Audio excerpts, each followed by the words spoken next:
The prosecutor made the remarks when he answered questions from Kenyan journalists via video link from The Hague. He said, quote, "We want to be sure that should Muthaura remain in power, he has no power on the police service." Muthaura's link with the police service emanates from the fact that he is the boss of all civil servants. He is also the chairman of the National Security Advisory Committee that is charged with the responsibility of monitoring and advising the cabinet and the president on security matters, as well as preparing national security strategies. That, according to Ocampo, puts him in a position to be able to interfere with evidence. The prosecutor said he would write to the Kenyan government over the matter, but in an immediate response, the government issued a statement terming Ocampo's communication through the media as unprocedural and strange. The statement says that the government had not yet received Ocampo's letter.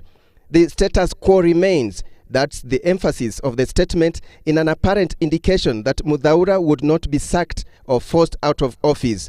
The government's position is that there are no charges yet on the Ocampo 6, but according to Ocampo, the issue of witness interference is not new, as it is one of the conditions imposed on the suspects when the pre-trial chamber summoned them to appear at The Hague on April the 7th.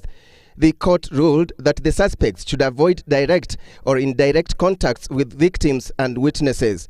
They are supposed to avoid influencing witnesses and tampering with collection of evidence. Ocampo issued a warning that the summons could be changed into warrants of arrest should the suspects fail to abide by the laid out conditions.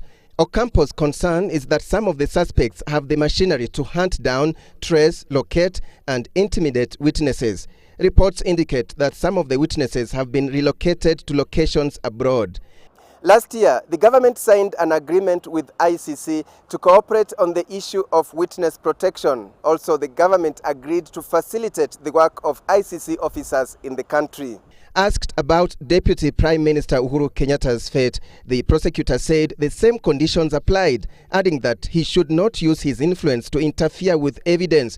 Uhuru is a member of the Witness Protection Board. He is also a member of the Cabinet Committee on Security, as well as the Cabinet Committee on Intelligence.